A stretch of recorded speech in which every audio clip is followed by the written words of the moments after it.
Kapag galing sa hirap, mas matapang sa buhay. Kung mapapansin mo ang mga taong matitibay sa buhay, sila yung mga taong galing sa matinding hirap sa buhay. Mga naranasang grabe sa bigat ang mga problema na kung mararanasan sa buhay ng isang simpleng tao, susuko at susuko talaga. Aayaw at aayaw talaga. Bigla na lang titigil at tatanggapin na lang ang nangyari. Pero ang mga taong nag-decide na dumiretso lang sa buhay, sila yung matitibay na. Sila yung na-shape ang pagkatao dahil sa tindi ng hirap ng buhay o kaya sa tindi ng hirap ng sitwasyon. Talagang ang mga darating sa buhay nila sa future ay parang wala na lang. Tama, manggaling na sila sa pinakamahirap, pinakamatindi. Oo naman, nasa kanila ang desisyon kung ayaw na nila. Pero, ano ang pakinabang kung aayaw na sila? Sa bandang huli, sila ang talo. Sabi nga nila, bahala na si Lord.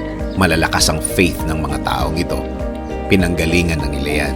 Kaya alam na nila na hindi naman talaga magtatagal ang sitwasyon nila. Sa mga nagdaan, napatunayan na nila na gagaan ang lahat. Lalo na kung sukuan time. Isinusuko nila lahat sa Diyos. Pwede naman talaga yun. Dahil kung sila lang yan, wala. Hindi nila kakayanin. Hindi nila matitiis ang lahat. Kaya dapat may laging aasahan. Kailangan may laging kakapitan. Kung malalaman mo ang buong kwento nila, hindi lang iisa ang kwento nila. Marami na. Marami ng pagkakataon na ang pakikipag-usap nila o niya sa Diyos ay napakatindi. Minsan pa nga, naiiyak pa yan. Naluluha. Dahil oo naman, hindi lang siya apektado sa sitwasyon niya. Damay ang mga taong mahal niya. Damay ang mga taong malapit sa kanya. Kaya kung magdasal siya, isinasama na niya lahat para panglahatan ang blessings na gusto niyang dumating. Kung titingnan mo ang buhay niya, maayos to. Kasi may guidance galing sa taas.